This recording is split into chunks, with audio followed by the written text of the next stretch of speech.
afternoon, Year 4. Welcome to another 3 o'clock read. We are nearly at the end of Varjak Paw now. We have gotten to chapter 33. The gentleman's shoes clicked past Varjak as he flicked off the light and headed downstairs. The black cat went with him. Fury, pure white-hot fury, seared through Varjak's body, surging through his muscles, scorching away his fear. There was nothing in his mind what the gentleman had done to those cats. It had to be stopped. Well, he had the advantage of surprise. There was not a second to waste. He came out of the shadows into the Contessa's room. The howling stopped at once. Everyone in the cage looked at him. 100 cats' eyes glowering in the dark. How to set them free? He'd seen the gentleman pull a lever to lock the door. There it was, halfway up. One more climb for Varjak. The wire mesh cut his pads as he scrambled up, but at least he had grip. More than the garden wall, anyway. Varjak hooked both paws around the lever. He pulled down with all his weight, and the lever clicked. Metal door swung open.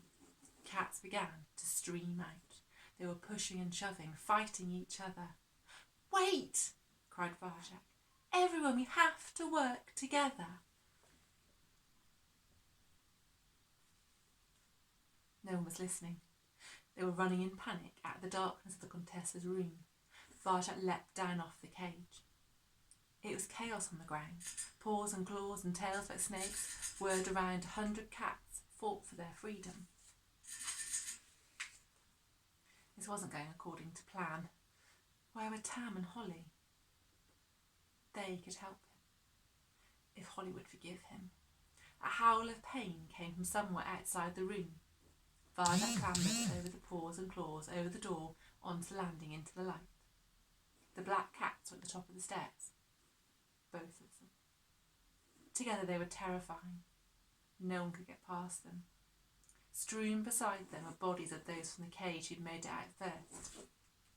They'd been swatted aside, mercilessly, and were either out cold or dead. Varjak couldn't tell. The others were trying desperately to get back inside the Contessa's room where they thought they'd be safe. It was carnage. But in the middle of it all, Varjak felt strangely calm. There was no way back for him. This was going to be like the Fighting Julius or even Razor. This was something else. It was life or death. That simple. Like a dancer, he picked his way through the chaos of cats. They made space for him. A profound silence settled on top of the stairs. Varjak looked at the 2 black cats and started to breathe deeply, filling his lungs. He was getting stronger and better every time. The power was growing within him, like a living thing, and he could feel it rising up now. This is what he'd been born to do. This was it. This was the moment he'd been waiting for all his life. 4th skill. Slow time. He sucked in the air, slowed himself down. 5th skill. Moving circles. Varjak came at the gentleman's cat, powerful as a pulsing breath. 6th skill. Shadow walking. Varjak flickered out of sight.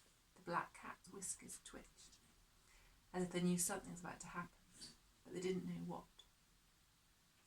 Varjak's moving circle lifted him up, flying an arc of vengeance aimed at the enemy. For the outer paw, for Holly and Tam, for every cat who'd vanished off the streets. The power rose in Varjak's paws. Claws slid out, white knives of fury, and slash, slash, slash the gentleman's cats. Varjak was at the shadows now.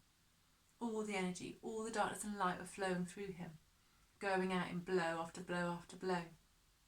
Everyone who'd put him down, every time he'd walked away, all his anger and his pain went into that attack.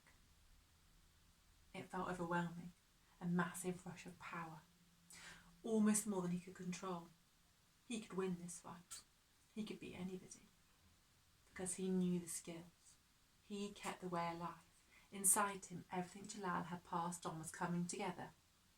And around him, he could hear the street cats, no longer mooling in fear, but cheering as he lashed into the enemy. It couldn't be before long they joined in, and the battle would be theirs. He had one of the black cats against the wall. Varjak looked into its eyes. Even now they had no expression.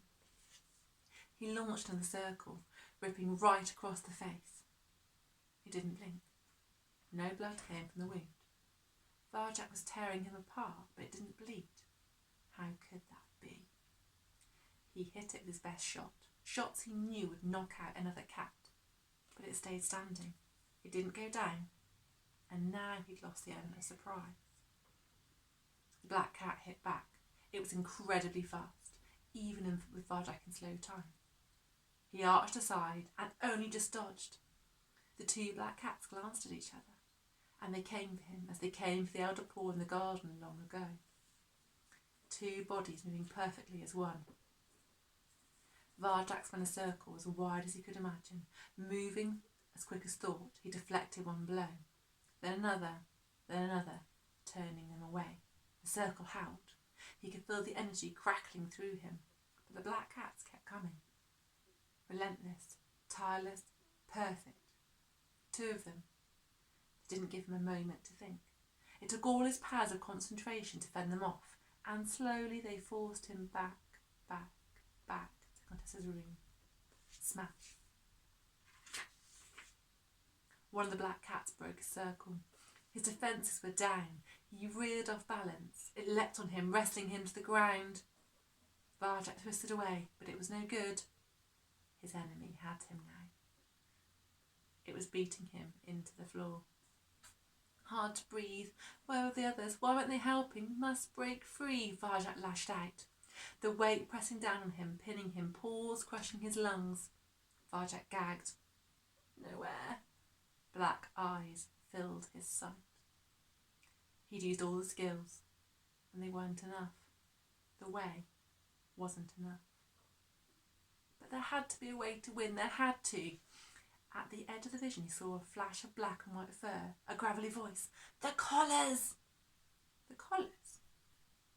Varjak looked at the cat's neck. It wore a collar like the toy cat's. He looked at his glassy eyes. So strange. Not like cat's eyes. Glassy. Glass. They were glass, like the toys. Not quite alive and not quite dead. If a gentleman could make a toy cat, then why not a fighting cat? A perfect machine, couldn't be killed, didn't bleed, never gave up. Could be turned on or off from the collar. Last chance. He sucked in air, sucked it all in and let it out. A desperate lunge for the throat.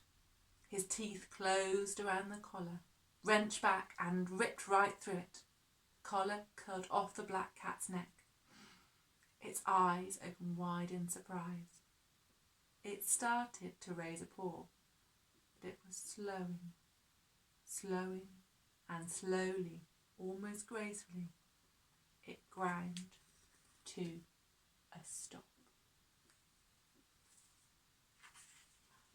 That's the end of the chapter, guys. We'll find out the conclusion of Varjak Paw tomorrow.